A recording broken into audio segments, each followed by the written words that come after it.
God, you're from the Bronx. Oh my God, have you been mugged? Have you been raped? How can you live there? Like, actually, quite well.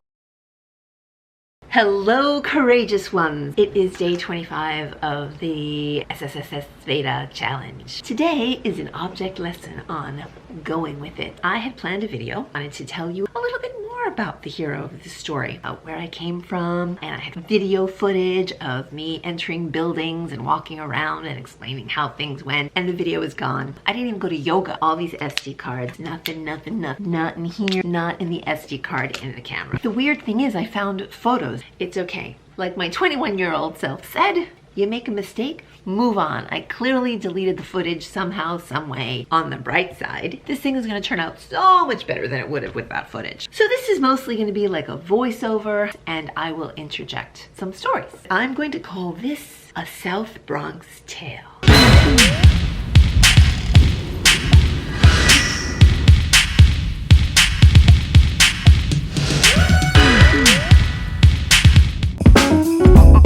I was raised from the age of 0 to 8 in the South Bronx. 3244 3rd Avenue to be exact is on 163rd Street and 3rd Avenue. On the day I went to shoot this video, the door was locked, but fortune smiled on me and someone was leaving and I got to go into the building, which looked exactly as how I remember it.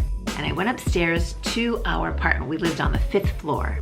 It didn't sound like anybody was home because I was kind of hoping someone would open the door and I'd say, hi, can I come in and see this is where I grew up when I was 8 years old? While I was up there, I remembered that I tried to run away from home when I was about 4 or 5 years old, and my father actually let me. He was like helping me pack and then opened the door for me, and I walked out and he closed the door behind me. I freaked out. I just got like to the steps and then started crying. He's a smart man. He uses reverse psychology a lot. And I don't recall this detail, which they had a bottle opener right at the door.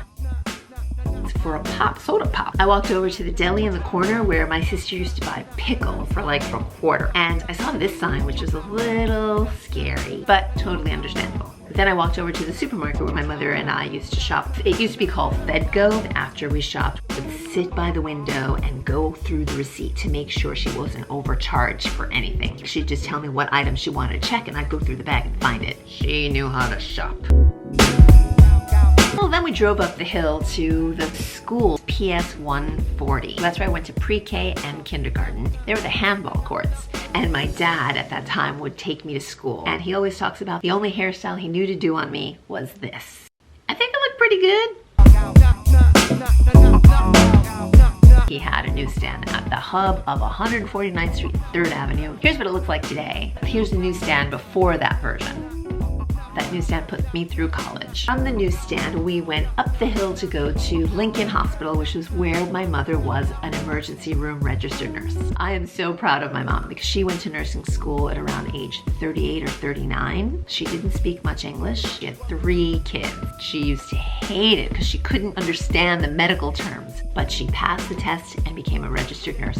Amazing that she was able to do. Then after the hospital, we went to have the best chicken in the Bronx. This is a place my mother likes, and if my mother likes it, it's gotta be good because she doesn't like much. So we went, it's actually a Dominican restaurant, and they had a lovely selection of foods. Then my mother made fried sweet plantains, which was footage I had, but I don't anymore. Why am I talking about that? I'm moving on. But it was delicious. That concludes my tour of where I grew up in the South Bronx. If you like this video, give it a thumbs up and let me know, should I go back and do you want to see some live footage of the South Bronx? If you're curious about it, there's Little Italy there. There are different areas in the Bronx I can take you to, so let me know if there are any other videos about the Bronx that you would like to see. Thank you so much for watching. Only 4 more videos to go after this, right? Because this is 25, 26, 27, 28, 29, all right, 5 more videos. I'll see you guys tomorrow, no matter what. Remember to live a better story. Bye.